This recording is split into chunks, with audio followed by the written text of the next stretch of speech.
آگے وَإِذْ قَالَ مُوسَىٰ لِقَوْمِهِ اذْكُرُوا نِعْمَةَ اللَّهِ عَلَيْكُمْ إِذْ أَنْجَاكُم مِّنْ آلِ فِرْعَوْنَ يَسُومُونَكُمْ سُوءَ الْعَذَابِ يُذَبِّحُونَ أَبْنَاءَكُمْ وَيَسْتَحْيُونَ نِسَاءَكُمْ وَفِي ذَلِكُمْ بَلَاءٌ مِّن رَّبِّكُمْ عَظِيمٌ۔ اور وہ وقت یاد کرو جب موسیٰ نے اپنی قوم سے کہا تھا کہ اللہ نے تم پر جو انعام کیا ہے، نعمتوں کا آج خاص طور سے ذکر چل رہا ہے صاحب، کہ وہ وقت یاد کرو جب موسیٰ نے اپنی قوم سے کہا تھا کہ اللہ نے تم پر جو انعام کیا ہے اسے یاد رکھو کہ اس نے تمہیں فرعون کے لوگوں سے نجات دی ہیں، فرعون کے لوگوں سے یعنی بنی اسرائیلیوں کو کنانیوں سے نجات ملی، فرعونیوں سے نجات ملی جو تمہیں بدترین تکلیفیں پہنچاتے تھے۔ آپ کو معلوم ہونا چاہیے کہ بنی اسرائیلیوں کا جو یہ فرعونی استعمال کرتے تھے وہ ڈنگروں اور جانوروں جیسا ان کا استعمال تھا، ان کا کام تھا کہ بس وہ ان کی خدمت میں لگے رہیں، اور کھانا بھی ان کو اتنا ہی دیتے تھے جتنا سے بس وہ زندہ رہیں، پانی تک بھر پیٹ پینے کی انہیں اجازت نہیں تھی، اس قدر فرعونیوں کا ظلم و جبر تھا۔ جبھی تو موسیٰ علیہ السلام کو فرعون میں بھیجا گیا، اور یہ سنت اللہ، میں آپ سے بڑی ذمہ داری سے اس حلقے میں کہہ رہا ہوں کہ یہ سنت اللہ کی آج بھی جاری ہے، جب بھی کوئی فرعون بنے گا تو اس کے لیے موسیٰ آئے گا، آئے آپ وفی ایام اللہ کا تذکرہ ہوا نا، اللہ کے دنوں کا، اب ماضی قریب یعنی گزشتہ زمانوں کے قریب زمانوں میں آپ دنیا کے نقشے پہ دیکھ لیں، مختلف حکومتوں کو دیکھ لیں، جنہوں نے بھی ظلم و جبر کیا وہ نہیں چھوڑے گئے، وہ بخشے نہیں گئے، اللہ نے انہیں ان کے انجام بد تک پہنچایا۔ جنہوں نے لوگوں کو قتل کیا، جنہوں نے لوگوں کی عزتیں لوٹی، جنہوں نے لوگوں کو انسیکیور کیا، اللہ تعالیٰ نے ان کی زندگی کس طرح سے کی آپ دیکھ لیجئے ماضی قریب میں۔ تو بہرحال فرعون یہ جو بنی اسرائیلی تھے ان پر بڑا ظلم ہوتا تھا۔ قرآن کہتا ہے یذبحون ابناءہم، اس سے پہلے ہے کہ یسومونکم سوء العذاب، جو تمہیں بدترین تکلیف پہنچاتے تھے اور تمہارے بیٹوں کو ذبح کرتے تھے۔ ایک بعض اسرائیلی روایت میں ہے سے پتہ چلتا ہے کہ 70,000 بچے قتل کیے گئے،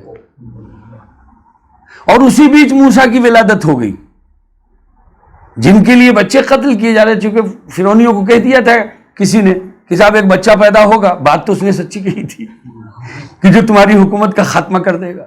اب اس بچے کے لیے جو بھی بچہ پیدا ہو رہا ہے قتل کر رہی ہے پولیس کا پہرا ہے جی، سب کی لسٹ بنی ہوئی ہے کتنی خواتین حاملہ ہیں اور ان کی زچگی کی ڈیٹ کیا ہے جی، سارے انتظامات ہیں۔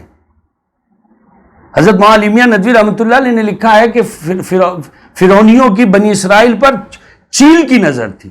آپ جانتے ہیں چیل کی نظر بہت جانتے ہیں، یہ حضرت مولانا کا جملہ ہے، چیل کی نظر تھی بنی اسرائیلیوں پر کنانیوں کی۔ جس گھر میں کوئی بچہ پیدا ہوگا وہ پولیس پہنچ گئی، اگر وہ بیٹا ہے تو بس صدمہ ہی صدمہ ہے گھر کے لیے، اور بیٹی ہے تو بھائی ساتھ خون معاف۔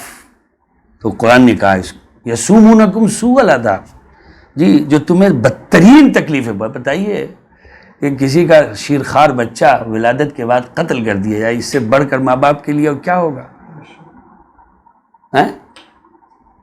اور یہی نہیں بلکہ آپ کو کام کرنا ہے، آپ کو آبادی میں نہیں رہنا ہے، آپ کو جنگلوں میں رہنا ہے، آپ کو اپنی بیویوں سے نہیں ملنا ہے، آپ کو اپنے بچوں کی فکر نہیں، یہ اس طرح کے حالات بنا دیے تھے۔ وَيَذَبِّحُونَ أَبْنَاءَكُمْ، اور تمہارے بیٹوں کو وہ قتل کرتے تھے، ذبح کر ڈالتے، اور تمہاری عورتوں کو زندہ وَيَسْتَحْيُونَ نِسَاءَكُمْ، اور تمہاری عورتوں کو زندہ چھوڑتے تھے، کیوں؟ تاکہ وہ تمہاری گھر کے برتن دھوئیں، تمہاری خدمت کریں۔ یہ جو مساج گرل، فون گرل، اس طرح کا کنسپٹ ابھی آیا نا یورپ کا، مغرب کا، یہ فرعونیوں سے تو سیکھ کے آیا ہے سارا کام عورتیں کریں گی، یہ سب وہاں کا فتنہ ہے جو آج چل رہا ہے، اور جھوٹا دعویٰ ہے کہ ہم عورت اور مرد کو مساویانہ حقوق دیتے ہیں۔ یہ اتنا بڑا جھوٹ ہے کہ اس سے بڑا اس زمانے کا کوئی جھوٹ نہیں ہو سکتا، اور ہمارے کچھ لوگ دیوانے ہو رہے ہیں اور سمجھ رہے ہیں کہ برقعے میں ہم کو قید کیا ہوا ہے۔ اللہ تعالیٰ اس بچی کو جزائے خیر دے جس نے ایسی تمام لوگوں کے منہ پر تماچا رسید کیا ہے تو وَيَسْتَحْيُونَ نِسَاءَكُمْ وَفِي ذَلِكُمْ بَلَاءٌ مِّن رَّبِّكُمْ عَظِيمٌ، اور ان واقعات میں تمہارے پروردگار کی طرف سے تمہارا زبردست امتحان تھا۔ اللہ اکبر، یہ ظلم و جبر بھی اس کی طرف سے ہو رہا ہے، وہی ہمارے لیے امتحان بھی بن رہا ہے۔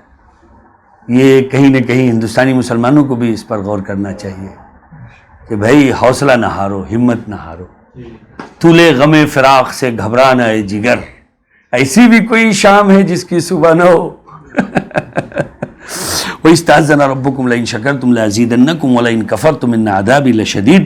اور وقت بھی یاد کرو جب تمہارے پروردگار نے اعلان فرما دیا تھا، سنیے بہت بڑی آیت ہے قرآن مجید کی ہے، اور وہ وقت بھی یاد کرو جب تمہارے پروردگار نے اعلان کر دیا تھا، وَإِسْتَأْذَنَ رَبُّكُمْ، یاد کرو اس وقت کو، اس جو ہے مفازات کے لیے آتا ہے، یاد کرو اس وقت کو جبکہ تمہارے رب نے یہ اعلان کر دیا تھا کیا کہ اگر تم واقعی تم نے شکر ادا کیا تو میں تمہیں اور زیادہ دوں گا۔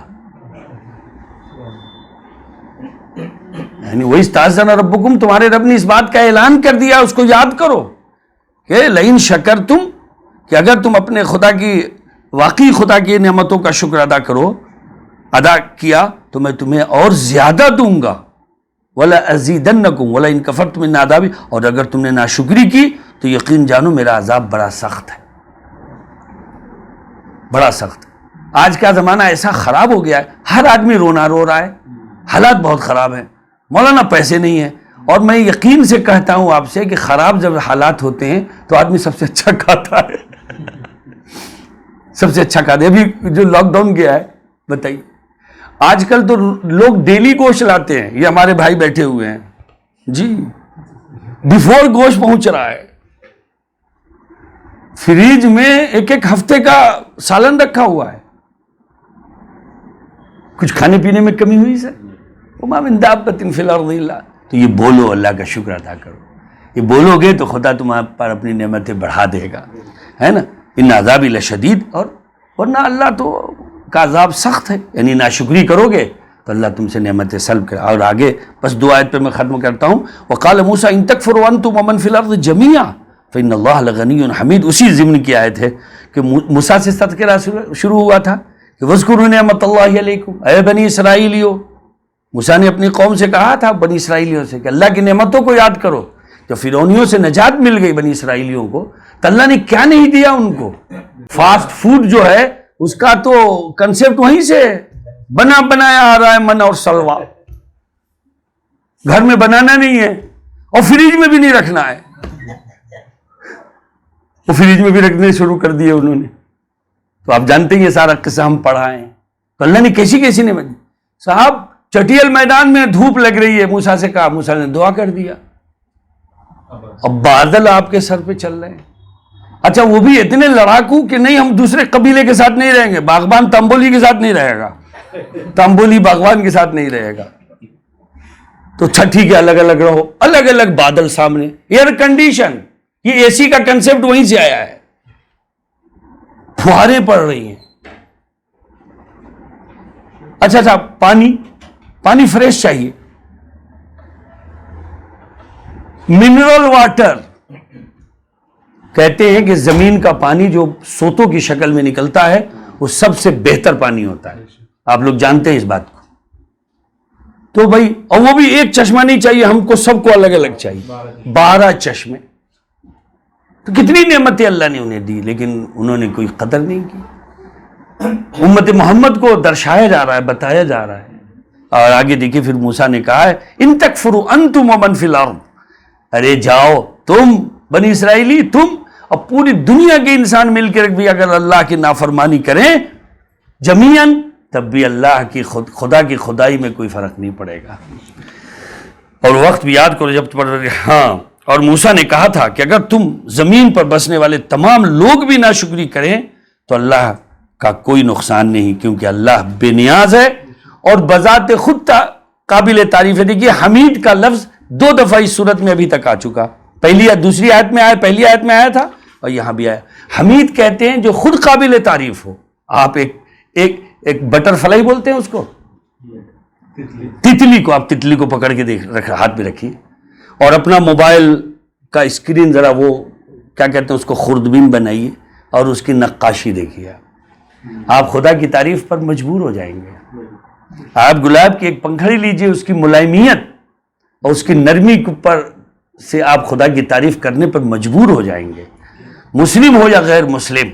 خوبصورت مناظر دیکھ کر اس کی زبان سے نکل جاتا ہے کہ یہ کیسا ہے اس کا بنانے والا. فتبارک اللہ احسن الخالقین، اس کو کہتے ہیں الحمید. تو خدا تو ایسی ذات ہے، ہم اور آپ تعریف کریں یا نہ کریں، ہیں اللہ کی تعریف ہو رہی ہے، وہ خود بذات خود قابل تعریف ہے. یہ تو ہمارا اور آپ کا شرف ہے، یہ ہماری آپ کی خوش بختی ہے کہ ہم کہتے ہیں سبحان اللہ و بحمدہ سبحان اللہ العظیم. یہ ہماری خوش بختی ہے کہ ہم اللہ کی تعریف کرتے ہیں. کل قد علم صلاته وتسبیحہ وَإِن مِّن شَيْءٍ إِلَّا يُسَبِّحُ بِحَمْدِهِ، کہ کائنات کی ہر چیز خدا کی تعریف کرتی ہے. وَلَكِن لَّا تَفْقَهُونَ تَسْبِيحَهُ، لیکن تم اس کی تسبیح کو نہیں سمجھتے. پھر قرآن میں ایک جگہ کہا کل قد علم صلاته وتسبیحہ. ہمارے آپ کے تو استاذ بھی ہیں جنہوں نے ہمیں دعائے قنوت سکھلایا، دعائے ثنا سکھلائی، دعائے معصورہ سکھایا، نماز. لیکن یہ پرندوں کو قرآن کہتا ہے اللہ کی جتنی مخلوق ہے سب کو ان کی تسبیح اور عبادت کا طریقہ معلوم ہے. کل قد علم، سب جانتے ہیں. قد علم ماضی کا صیغہ پر قد ہے، یعنی یقین کرو، سب جانتے ہیں کہ ان کو اللہ کی عبادت اور تسبیح کیسے کرنی ہے. یہ مومن 2 وقت 5 وقت نماز پڑھ کے سمجھتا ہے کہ اب میری دعا اصحاب بدریین کی طرح ہونی چاہیے کہ جھٹ فرشتے آنا چاہیے. بہرحال اللہ تعالیٰ جی وقال موسیٰ ان تکفروا انتم ومن فی الارض جميعا فإن اللہ لغنی حمید الم یأتکم نبأ الذین من قبلکم قوم نوح وعاد وثمود والذین من بعدهم لا يعلمهم الا اللہ. اے کفار مکہ، روح سخن کفار قریش کی طرف ہے، کیا تمہیں ان لوگوں کی خبر نہیں پہنچی جو تم سے پہلے گزر چکے ہیں؟ قوم نوح، قوم عاد، قوم ثمود، اور اس کے بعد والی آنے والی، اس کے بعد آنے والی قومیں جنہیں اللہ کے سوا کوئی نہیں جانتا کہ اللہ نے انہیں کیسی کیسی عظیم صلاحیتوں سے نوازا، اور اللہ تعالیٰ نے کس طرح کی نعمتوں سے ان کو مالا مال کیا. آپ قوم سبا پر جو خدا کی نعمتیں تھیں اور ان کے جو باغبانی یا کاشتکاری کا طریقہ تھا، قرآن مجید میں اس کے کچھ نمونے بتائے گئے ہیں، آپ پڑھ کے دیکھیے کہ کیسے انہوں نے ڈیم بنائے تھے اور کیسے ان ڈیموں سے پانی رس رس کے ان کے باغوں تک جاتا تھا، اور ایسے ان کے باغات ہوتے تھے کہ ایک آدمی اگر ٹوکرا سر پر رکھ کر ایک کنارے سے باغ کے دوسرے کنارے چلے جائیں تو پک پک کے گرنے والے پھل سے ٹوکرا بھر جاتا تھا. ایسی سی قومیں تھیں، اللہ نے اتنی نعمتوں سے انہیں نوازا تھا. تو اللہ ہی جانتا ہے. کیا کہا؟ لا یعلمہم الا اللہ، اللہ ہی ان کے بارے میں زیادہ جانتا ہے. تمہیں تو دیکھنے کے لیے تھوڑی سی چیزیں مل جائیں گی، جا کے دیکھو پہاڑوں کو تراش تراش کے قوم سمود نے محل بنا رکھے ہیں جی، جس میں نہ گرمی لگتی ہے نہ سردی لگتی ہے. آج تمہیں گرمی سے بچنے کے لیے اے سی لگانا پڑتا ہے، اور سردی سے بچنے کے لیے میں امریکہ گیا تو ایک مکان میں لے گئے ہم کو جو جہاں وہاں بہت زیادہ برف پڑتی ہے، تو ایک نہیں ہیٹر نہیں، تو انہوں نے مکان کے نیچے کمرے بنا رکھے ہیں اور اس میں ایک جگہ ہے جہاں پر وہ آگ جلا دیتے ہیں اور وہ آگ سے دیواریں گرم رہتی ہیں. عجیب نیا ٹیکنک دیکھا میں نے. اس میں لائٹ کا استعمال نہیں کرتے، دھواں نہیں ہوتا اس میں، اور کس طریقے سے وہ آگ جلاتے ہیں اور اس آگ کی وجہ سے پورے جو گھر کی جو دیواریں ہیں وہ گرم رہتی ہیں.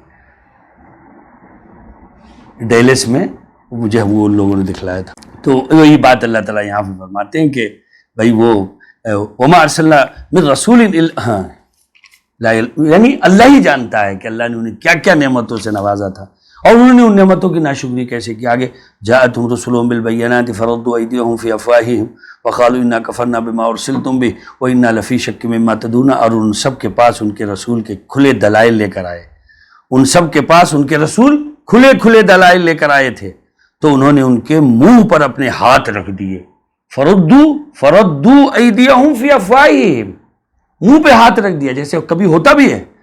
اس کے حاشیے میں لکھا ہے کہ یہ محاورہ ہے اس بات سے کہ نہیں سنیں گے، لیکن میں آپ سے عرض کرتا ہوں کہ یہ محاورہ بھی ہے اور یہ بات بھی صحیح ہے. لیکن یہ ہے کہ کبھی کبھی آپ نے دیکھا ہوگا کہ کوئی آدمی کے منہ پر آدمی ارے بس کر یار بند کر، منہ پہ ہاتھ رکھ دیتے. وقالو، اور منہ پر ہاتھ رکھ دیا اور کہا کہ جو پیغام تمہیں دے کر بھیجا گیا ہے ہم اس کے ماننے سے انکار کرتے ہیں، اور جس بات کی تم ہمیں دعوت دے رہے ہو اس کے بارے میں ہمیں بڑا بھاری شک ہے. اب بتائیے شک بھی ہے. بہرحال یہیں تک آج کا درس رکھتے ہیں. اللہ تعالیٰ سے دعا ہے کہ اللہ تبارک و تعالیٰ ہم سب کو عمل کی توفیق عطا فرمائے. اور یہ گزشتہ قوموں میں جو انحراف تھا، ناشکری تھی، اور کیا کہتے ہیں خدا کی نعمتوں کا انکار تھا، باوجود اس کے کہ خدا کی نعمتیں ان پر لدی ہوئی تھی، اس کے باوجود جو انکار تھا، اللہ ہماری آپ کی اس سے حفاظت فرمائے. جی ڈر لگتا ہے کہ حضور صلی اللہ علیہ وسلم نے فرمایا تھا کہ گزشتہ امتوں میں جو برائیاں تھیں وہ برائیاں میری امت میں بھی در آئیں گی، حتیٰ کہ وہ جس طرح وہ چلے تھے اس طرح وہ چلیں گے. اللہ اس سے ہماری حفاظت فرمائے. اور میں آپ کو پورے یقین اور اعتماد سے ایک بات کہتا ہوں، اگر آپ قرآن مجید سے جڑے رہیں گے، احادیث صحیحہ سے جڑے رہیں گے، تو انشاءاللہ اللہ آپ کی ضرور حفاظت کرے گا، چاہے کتنا بڑا طوفان آ جائے. کیونکہ طوفان میں تو اللہ کے نیک بندے محفوظ ہی رہیں گے انشاءاللہ. اللہ ہم سب کو ان لوگوں میں شامل فرمائے. آمین. اللہم صلی علی سیدنا مولانا محمد عبدک و رسولک وعلی المؤمنین والمؤمنات والمسلمین والمسلمات. یا اللہ جو کچھ ہم لوگوں نے پڑھا ہے، سنا ہے، عمل کی توفیق عطا فرما. اے اللہ اپنے فضل سے گزشتہ امتوں کی جو برائیاں تھیں، اے اللہ ان کی جو کجی تھی، اے اللہ ان کی جو ناشکری تھی، اے اللہ ان کی جو ناقدری تھی، اے اللہ ان میں سے ان تمام برے اوصاف سے ہم سب کی حفاظت فرما. اے اللہ ہم میں اپنی رضا اور خوشنودی کا جذبہ ڈال دے. اپنے نبی کی تعلیمات پر چلنا ہمارے لیے آسان سہل فرما دے. اے اللہ اس زمانے میں ہمیں اپنے دین پر قائم و دائم فرما. اے اللہ ہمیں بزدلی سے بچا. اے اللہ ہمارے اندر اے اللہ شک شبہ سے ہماری حفاظت فرما. اے اللہ ہمیں ہم اور حزن سے بچا. اے اللہ ہمیں ہر طرح کے لوگوں کے ظلم و جبر سے بچا. اے اللہ اپنے حق کو غالب فرما. اے اللہ حق کو غالب فرما. اے اللہ حق کا ساتھ دینے والوں کو غلبہ عطا فرما. اے اللہ جو کچھ ان دنوں چل رہا ہے اے اللہ اس میں اے اللہ سازشیوں کو، اے اللہ منکروں کو، انکاریوں کو اے اللہ عبرتناک سزا اور انہیں شکست عطا فرما. اے اللہ اپنے فضل سے ہم سب کی حفاظت فرما. ربنا تقبل منا انک انت السمیع العلیم وتب علینا یا مولانا انک انت التواب الرحیم. صلی اللہ تعالی علی خیر خلقی سیدنا محمد وآلہ وصحبہ اجمعین برحمتک یا